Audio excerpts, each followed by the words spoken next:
Hi everyone, welcome back to my channel. ఈరోజు వీడియోలో మనం ఇచ్మోకు బేసిక్స్ గురించి తెలుసుకుందాం. దానికన్నా ముందు క్యాండిల్ స్టిక్ ఎలా ఫామ్ అవుతుందో చూద్దాం. ఇక్కడ స్క్రీన్ మీద కనిపిస్తున్న graph candle stick graph. Each candle వచ్చి మంత్ క్యాండిల్స్ ఇవి. ఓకే, ఇది May, June, July, August and September. Green candle, red candle, red candle, green and again green. Okay, first ఈ గ్రీన్ క్యాండిల్ని మనం చూద్దాం. అది ఎలా ఫామ్ అయిందో ఒకసారి డీటెయిల్డ్గా చూద్దాం. ఇది లో, ఓపెన్, క్లోజ్, అది హై. అలాగే రెడ్ క్యాండిల్లో హై అండ్ లో సేమ్ ఉంటాయి, కానీ ఓపెన్ అండ్ క్లోజ్ ఆపోజిట్ ఉంటాయి. ఓపెన్ పైన ఓపెన్ అయితే కింద క్లోజ్ అవుతుంది. అదే గ్రీన్ క్యాండిల్లో పైన క్లోజ్ అవుతుంది, కింద ఓపెన్ అవుతుంది. దీనికి డిఫరెన్స్ ఇది ఒకటే. ఈ లైన్స్ మధ్యలో ఉన్న ఏరియాని మనం బాడీ అని అంటాం. అది గ్రీన్ క్యాండిల్ అయినా రెడ్ క్యాండిల్ అయినా.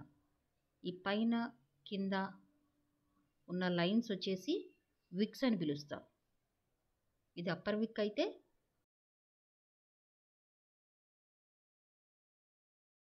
ఇది లోవర్ విక్. ఓకే, ఇప్పుడు ఒకసారి ఈ గ్రీన్ క్యాండిల్ అంటే మే 2002న ఈ క్యాండిల్ ఎలా ట్రావెల్ చేసిందో చూద్దాం. సో ఆ మంత్ డే ఓపెన్ ఇక్కడ అయ్యింది. ఈ పాయింట్లో డే ఓపెన్, ప్రైస్ కిందకి డ్రాప్ అయ్యి లో టచ్ చేసింది. ఇక్కడ లో క్రియేట్ చేసింది మనకి. ఈ పాయింట్లో లో క్రియేట్ చేసి మళ్ళీ రివర్స్ అయ్యి ప్రైస్ ఓపెన్ దగ్గరకు వచ్చి క్రాస్ చేసి పైకి వెళ్ళి హై ఒక పాయింట్ మనకి వాల్యూ ఇచ్చి అక్కడ మళ్ళీ వెనక్కి వచ్చి ఇక్కడ క్లోజ్ అయ్యింది. ఇలా లో నుంచి హైకి మూవ్ అయ్యే టైంలో ఈ ఓపెన్ దగ్గర మనం రెసిస్టెన్స్ లైన్ని సెట్ చేసుకోవచ్చు. ఇది కూడా మనకు ఒక ఇండికేషన్. ఓపెన్ క్రాస్ చేసి పైకి వెళ్తే అది బుల్లిష్లోకి వెళ్తుంది అని మనం ఒక చిన్న ఇండికేషన్గా కూడా నోటీస్ చేయొచ్చు. అలాగే ఇప్పుడు మనం రెడ్ క్యాండిల్లో చూస్తే హై, లో, ఓపెన్, క్లోజ్. ఓకే, ఈ ఓపెన్ లైన్ దగ్గర నుంచి డే ఓపెన్ స్టార్ట్ అయ్యి పైకి వెళ్ళి హై టచ్ చేసి మళ్ళీ ప్రైస్ డ్రాప్ అయ్యి ఇక్కడ మన రెసిస్టెన్స్ లెవెల్ సపోర్ట్ లెవెల్ని సెట్ చేసుకోవచ్చు. ఇక్కడ సపోర్ట్ లెవెల్ క్రాస్ అయ్యి కిందకు వచ్చి లో పాయింట్ టచ్ చేసి అండ్ మళ్ళీ రివర్స్ అయ్యి ఇక్కడ క్లోజ్ చేసింది. సో ఇలాగా ప్రైస్ డ్రాప్ అయ్యేటప్పుడు, రైజ్ అయ్యేటప్పుడు మనం opening candle stick opening point దగ్గర ఒక రెసిస్టెన్స్ని సెట్ చేసుకోవచ్చు. సపోర్ట్ లెవెల్స్ని, రెసిస్టెన్స్ లెవెల్స్ని ఎలా సెట్ చేసుకోవాలి ఈజీగా అనేసి దాన్ని ఇంకొక వీడియోలో నేను మీకు చేసి చూపిస్తాను. ఇవి హై పాయింట్స్ అండ్ లో పాయింట్స్ని బేస్ చేసుకొని మన ఇచ్మోకు లైన్స్ అనేవి మూవ్ అవుతూ ఉంటాయి. ఆ క్యాలిక్యులేషన్స్ గురించి మనం తర్వాత చూద్దాం. సేమ్ ఇదే క్యాండిల్ స్టిక్ ప్యాటర్న్ని మనం ఇప్పుడు గ్రాఫ్లో చూద్దాం ఒకసారి. ఓకే, ఈ గ్రీన్ క్యాండిల్లో మనం చూడొచ్చు high point, low point, open, close and wicks. ఇది 5 minutes టైం ఫ్రేమ్. అలాగే ఒకసారి రెడ్ క్యాండిల్లో చూద్దాం. ఓకే, హై, లో, ఓపెన్ అండ్ క్లోజ్.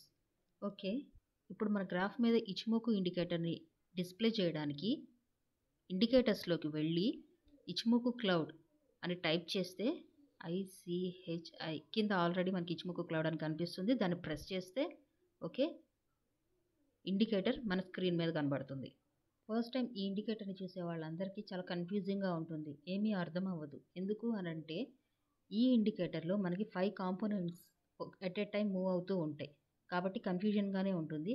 కాబట్టి ఇప్పుడు మనం ఒక్కొక్క కాంపోనెంట్ డీటెయిల్డ్గా తెలుసుకుందాం. దానికోసం మనం ఫస్ట్ సెట్టింగ్స్లోకి వెళ్ళేసి తర్వాత స్టైల్స్ ప్రెస్ చేస్తే అందులో మనకి ఈ కాంపోనెంట్స్ కనబడతాయి. First component is conversation line, base line, lagging line, lagging span, leading span A, leading span B. Okay, మన కన్ఫ్యూజన్ లేకుండా ఉండడానికి ఇవన్నీ తీసేద్దాం. ఫస్ట్ మనం బేస్ లైన్ గురించి మాత్రమే తెలుసుకుందాం. కాబట్టి ఈ conversion line, lagging span, span A, span B ఇవన్నీ తీసేద్దాం. ఒక్క బేస్ లైన్ని మాత్రమే మన స్క్రీన్ మీద ప్రజెంట్ చేసుకుందాం. ఓకే, నెక్స్ట్ మనం ఇక్కడ ఒకసారి ఇన్పుట్స్ కనుక చూసినట్టయితే ఇక్కడ ఈ వాల్యూస్ ఉన్నాయి 9, 26, 52, 26 అండ్ 26. ఇవి డిఫాల్ట్ వాల్యూస్. వీటి గురించి మనం డీటెయిల్గా తర్వాత తెలుసుకుందాము. ఈ వాల్యూస్ని మార్చుకొని కూడా మనం ఇండికేటర్ని సెట్ చేసుకోవచ్చు, కానీ ప్రస్తుతానికి మనం డిఫాల్ట్ వాల్యూ మీదే నేర్చుకుందాం ఇండికేటర్స్ని. కాబట్టి వీటిని ఇట్లాగే డిఫాల్ట్గా వదిలేద్దాం. ఓకే, ఇప్పుడు మన స్క్రీన్ మీద ఓన్లీ బేస్ లైన్ మాత్రమే ఉంది. ఒకసారి గమనించామంటే మనకే అర్థమైపోతుంది ఈ బేస్ లైన్ ఎలా వర్క్ అవుతుంది అనేసి.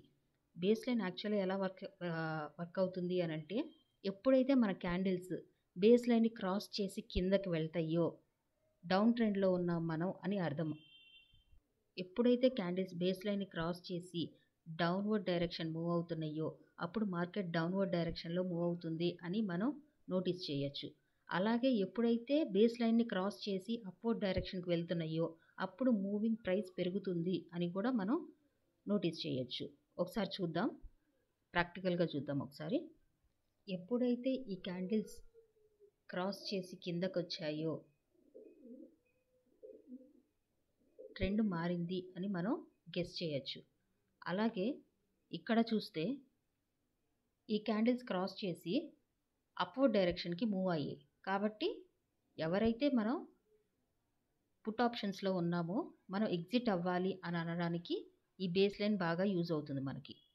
ఈ బేస్ లైన్ని మనం స్టాప్ లాస్గా కూడా యూజ్ చేసుకోవచ్చు. కానీ ఈ బేస్ లైన్ని, ఈ ఒక్క బేస్ లైన్ని బేస్ చేసుకొని మనం మార్కెట్ మొత్తం చెయ్యాలి, మనం ప్రాఫిట్స్ తీయాలి అని అనుకోవడం మాత్రం కరెక్ట్ కాదు.